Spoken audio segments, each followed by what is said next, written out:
All right, everyone. Go ahead and get cozy. Get cozy. No need to be rigid or anything like that here at this point. Um, I'm just going to take a minute and soak up all your faces. Such a joy to be with you. And thank you in advance for tolerating this blah, blah, blah, blah, blah after such a rich meditation and Qigong session. We'll try not to disrupt your path too much with all of my words. I came today with the title of a talk that goes, "No one cares." No one cares. And for a lot of us, that might be like, whoa, really? No one cares? Yeah, no one cares. But what do I mean by that? And that's kind of what we're going to explore today. And I'd like to start by just framing. I know many of you on this call and many of you know some of my story, but some of you don't. And it might be useful, I think, to kind of get a little bit of a sense of where I'm coming from and why I'm talking about this. So like many, I came to the Dharma in profound personal suffering, deep depression, on the verge of a second divorce, suicidal ideation, a mess with my family, all of the coping skills that I'd used to get through a lot of toxic family of origin stuff just weren't working anymore. I was in a bad place, in a really bad place. And so, I was my lovely, wonderful wife basically said, "You are an amazing man and you're a total asshole. So clean your shit up or I'm out of here." Basically, is how that went. And so I think she thought, she's a social worker. So I think she thought I was going to like go find a therapist and do a whole bunch of normal American things. And it turns out that I took that as an invitation to go deep within my own psyche. And I started just consuming books on the Dharma and practicing Zazen, practicing Huatou, practicing mantra, practicing visualizations, just whatever I could find. In the pursuit of totally selfish personal liberation so that I could keep my marriage together, so that I could keep my stuff together, so that I could take care of this human. And then eventually I met Junpo, and I had a really profound and transformative experience, like many of you have had with the Hollow Bones Dharma and the Mando Zen process. And so on the one hand, it was like totally content. This works. I'm good. I'm getting better. Life is going on. I've got great skills in place. I've managed my family. My wife and I have stayed married and had another kid. And so it was like, sweet. But for some unknown and cursed reason, my karma was not content to be at peace with the idea that, hey, I'm all right now. There's pain. There is pain, but there's not a lot of suffering, and that's good enough. Nope. I got kind of obsessed with the idea of, how did this work? Why does this work? Where does it come from? What are the teachings that Junpo knew and synthesized and used to have his own meditative experience to develop that depth of wisdom and compassion that is just totally mind-blowing? How did he get to where he was so that he could make such a beautiful teaching? Why does this work? And so I've been doing research and practice for the last several years, exploring this idea. And so I come today to kind of share some of the fruits of that, and particularly in the context of our Western Buddhist culture. America, I live in America, right? So I don't know if this is true of the Western Buddhism in other countries. But here we have this great thing about Americans where we like to take very superficial understandings of lots of different things, mash them all together and call them the deeper truth of that thing. It's really wonderful. Lots of beautiful creations come out of such a process. And maybe we lose some things in the process. And so in this Western neo-Buddhist, pan-Buddhist, are we Zen, are we Theravada, are we Vajrayana? Do we even know where we're getting the teachings that we're following from? Do we do yoga? Do we just work out? Like, what's going on? I thought it would be good to lay out a little bit of a map of Hollow Bones practice and how I have come to understand our location in the tradition. And one of the first things that I want to say about this, and eventually I'm going to get to compassion and no one caring. All right, just bear with me. But one of the first things that I'd like to say about this is that there was this great atrocity that happened in the past where commentators started setting up different paths of Buddhism. Oh, there's the Arhat path. The Arhat paths only care about themselves. They're just seeking liberation for themselves. They go off into the cave and they spiritually bypass everything. And then they set up this other path of bodhisattvas. Bodhisattvas really care about everyone and they suffer for everyone, and they'll cut off their own meat and use their tongue to move maggots onto it so that they don't die when they boil something, right? Like, wow, these are the Jakarta tales. It's really extreme, this compassion. And they got put in opposition, which was just really sad. And so I've been doing lots of reading of Mahayana literature, Mahayana scriptures. Mahayana is this bodhisattva path. And there's a couple things that I noticed. One is they almost never talk about compassion. It's like hardly ever mentioned. Okay. So this path that's supposed to be all about compassion almost never mentions compassion. A great example is this is the Heart Sutra that we just chanted. Is the only sutra that I'm aware of directly attributed to the goddess of compassion. Does anyone remember how many times the word compassion is said in the Heart Sutra? Big fat zero. The goddess of compassion doesn't teach compassion. She teaches wisdom.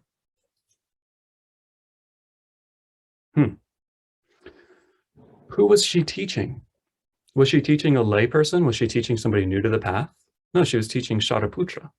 Shariputra is an arhat. Shariputra is somebody who already gets personal liberation, who has already realized selflessness and impermanence and the delusion of suffering, and has a profound understanding of the Four Noble Truths, and has cut off human passions and is personally free. And this theme runs through all sorts of ancient Mahayana scriptures. It's somebody, usually a bodhisattva or the Buddha, in conversation with somebody who has realized personal liberation, saying, your insight's not deep enough. Your insight's not deep enough. And for those of you who have been around a while, that might remind you of a story about Junpo at the big Council of American Buddhists, dealing with how there was all this scandal going on in the Buddhist community, and Junpo being like, hey, what do you, like, or the Dalai Lama saying, hey, his insight wasn't deep enough. Not his compassion wasn't deep enough. His insight wasn't deep enough to become compassionate. And Junpo's like, he did all these solitary retreats. Everyone says he's a realized dude. What are you talking about?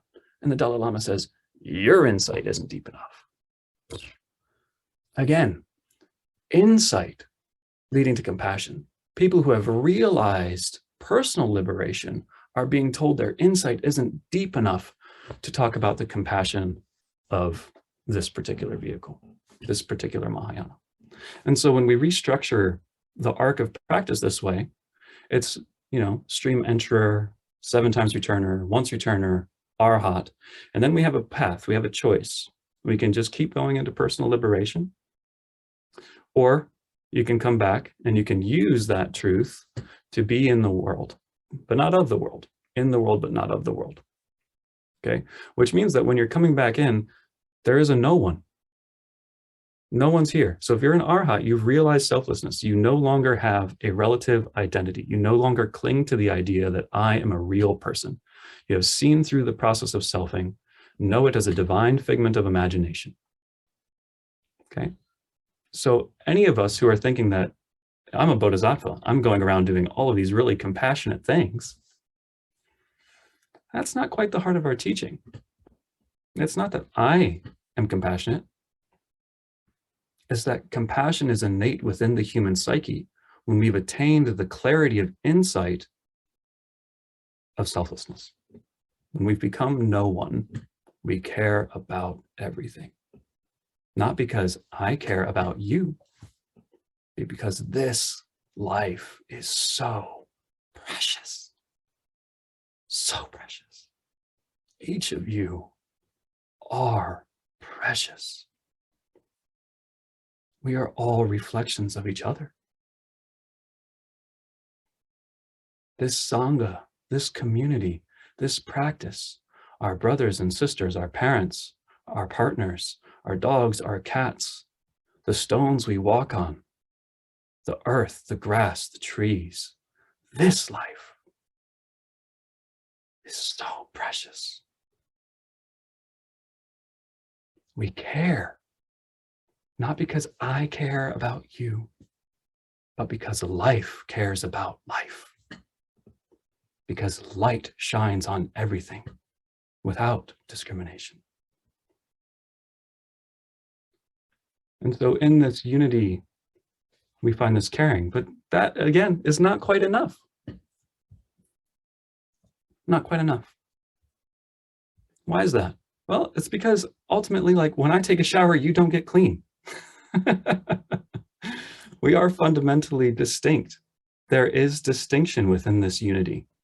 And so to be aware of these relative locations, to be aware of these perspectives, to be aware of the conditioning that is personal to each of us is how we can truly serve. And we cannot see that when we are wrapped up in our own story. I cannot see you if I am blinded by myself. Okay? So we sit down, we do nothing, and this truth eternally reveals itself. What more need we seek? You are already everything that you need right here in simply being human.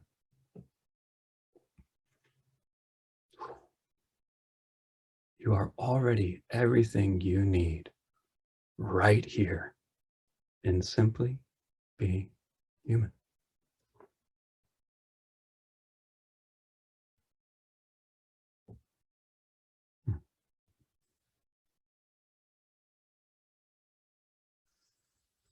So here is freedom. Here is joy that doesn't depend upon the goodness of our conditions and isn't affected by the badness of our conditions, but a joy that is present regardless of whatever is arising out there. The never-ending, never-failing, mysterious unfolding of truth. How exquisite, right? So all that said, let's get a little bit more context, a little bit more container for this path that we're on as practitioners. One really interesting thing that I would be remiss to point out is that I'm a bit of a fundamentalist in the sense that I believe our practice is to actually realize the same insight and the same perspective as the Buddha. We are vowing to become Buddha, to master the experience of Buddha, to have the realization of Buddha, right? And this is not something that takes thousands of lifetimes. Here, now, this mind. Done. Stop running around. Okay? Down and in, down and in, down and in, and then meet what's coming out. And what's coming out is divine love, is clarity. Okay? So Zen came out of this tradition. All right. So the historical context of China when Bodhidharma landed there was that they already had Buddhism. They already had people memorizing and chanting sutras. They already had people engaging in ascetic practices. They already had people doing yogic style physical activities. They already had a rich philosophical tradition. They already had all of this stuff that was the fundamental training for becoming Buddha, right? Okay, so I've said all this stuff and it's all true. And now the other side of it. There is an assumption that we must become light. We must become clean and clear to be able to sit still enough for the mind to reveal itself. And this is why we have so many transformational methods. We have the precepts, we have the perfections, we take refuge in Buddha, Dharma, and Sangha. We do all of these things so that we can clear out our consciousness so that when we sit down, we don't have to go through all of these reminiscences and projections into the future and anxieties and depressions. But while we're doing this, while we're clearing out the karmic field to have a deep realization of insight, it sucks. There's purification that has to happen for the mind field to become still enough to really see itself. And a lot of people don't tell you that. They're not going to tell you that if you get into meditation, it's going to suck, right? I'm leveling with you. Trauma is going to come up. Memories are going to come up. I had a whole bunch of suppressed stuff that came up, right? And what do we do with that? We transform it through emotional call-on practice. We transform it through relying on the direction of the precepts. We transform it through right mindfulness, which is the idea that we constantly reflect on who we are when we're doing something. And through that process, we can constantly set new intentions. We can become clearer and clearer and clearer about who we want to be in the world, and then just do it. It might take 10,000 repetitions before you actually do. Who cares? Each time you recognize that you want to be a little bit more like Buddha, you're a little bit more like Buddha. It's that simple, right? So Bodhidharma showed up in this context where all of these people were doing all of these practices. So the only thing he taught was that last step. Now let go of the idea that you can do something. You've done all the work. Stop trying to become. Just be. You don't need to visualize anything. You don't need to go anywhere. You don't need to chant anyone else's name. Just stop. Take the leap of faith that you are everything that you already need. Then you don't keep the precepts because you are the precepts. You don't practice the perfections because you are the perfections. They are naturally flow through you because divine love, divine light has these qualities. That's why we set them up as practice methods, because it gets us to meet that light at the depth of our being. You are this light. Right? So this is how we have a personal compassion that motivates us on the path. And that helps us kind of move through these stages to deeper and deeper and deeper insight so that we can relinquish the idea that I have to do anything. And then we realize selflessness. And in selflessness, we realize this profound caring, this deep, deep caring. And now we come back and our compassion has a different flavor because it's not me loving you, which is kind of greedy and clingy and sticky, right? It's life loving itself. Life being with itself. Now this compassion is boundless. This heart can never be broken. Right here, right now, there is no barrier to being whole. And that is why we have Sangha. Earlier in the personal path, Sangha gives us a great opportunity to find out all those places that we aren't Buddha. All the places where there's anger and greed and envy and jealousy and separation. Yeah, I know, Michael, you ain't got none of that, right? All these places where we are obsessed with each other and we feel this romantic interest, right? These are also forms of conditioning. These are also forms of personal love, no matter how beneficial they are. Don't allow yourself to be satisfied. Great doubt. Great doubt isn't to take away our achievement, isn't to take away our confidence. It's to keep us moving forward on a progressive path of transcendence. The greater our doubt, the greater our awakening. The more we are able to say, right here, right now, I am complete and the best that I can be, and I've got some work to do. This is the attitude of a bodhisattva becoming Buddha. And eventually, we finally get to a point where somebody talks about compassion really openly, and that's like the 19th century. um, but this compassion, it feels different than what we typically think of in America as compassion. And the recommended dedication, compassionate dedication, is something along the lines of, may all beings attain clear vision and knowledge of the Buddha. May all beings be free of the obstructions caused by past actions. May all living beings attain acceptance of the truth. May all living beings concentrate intensely on the path. May all living beings actually experience samadhi. May all living beings master expedience. May all living beings vows of compassion be universal. May all living beings be ultimately fulfilled. This is the compassion of a Buddha.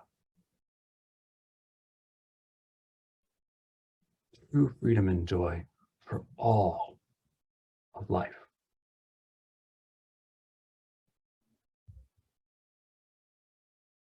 So, no one cares. And that's just fine. Thank you.